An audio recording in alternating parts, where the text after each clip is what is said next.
Hi, first graders. We're going to do the sound waves movement assignment that you see on this sheet. We're going to start by listening to the sound by Ron Brown. It's a great catchy song. I want you to try and learn the song because if you learn that song, it will help you remember all the facts about sound. Then we're going to go to Buncee. To go to Buncee, we click on Buncee, your link for Buncee. Make sure you click sign in with Google. Once you sign in with Google, find your name, click on your name. Once you get signed in with your name, you're going to want to make sure you find your light waves. Here's my light waves right here. Click on open that. Once you've opened that, you're going to want to make sure you're in the edit mode. Edit mode is right up here, the teal button. Click on edit because right now we can just see. And you could flip through this and see all the things you want. And anytime you have a microphone, if you click on it, it will play the sound. Now I don't have mine set up on my computer right now, so you wouldn't be able to hear it. But you can do that on your own.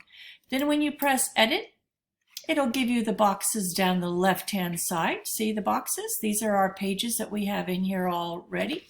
The right-hand side is where we add the items we're going to. We're going to be working on slide number 7 today, or some of you that will be slide number 6, either one. So you're going to click on the slide. You're going to add a blank slide right there. We're then going to add a label at the top that says sound. So you press the plus sign here or the plus sign on the right, and you go to text. And you're going to move the box, click and drag, double click to type, and just type the word sound. Your parents are allowed to help you spell it if you like, but I'm almost betting you could teach them how to do this. So I made the box smaller by moving the red dots, and you're welcome to do that, or you could leave it the same. Once you've done that, you're going to press the plus sign again on the right-hand side. You need to think of some things that make sound. If you type in the word sound here, you'll see that there will be some things that come up, but these don't make sound, do they? Nope, but that does. Could you choose one of those? Yes, you may. Could you choose one of these? Yes, you may.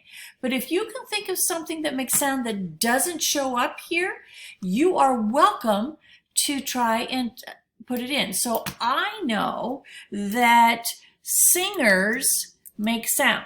So I'm going to see if there's a picture of a singer. Oh, it says there's no singers. But right there, I'm in Buncee Art. I can come over here to Web Image. And let's see. Oh, look at that child right there singing. Look at these people singing. Could I use one of those? Yes, I'm going to use this child right here. So I click one time. Oh, mine came in. Sometimes you have to click and then click on add. And then I move him here. How many do I have to add? 5. That's only one. You'd repeat the thing till you get 5 sources of sound.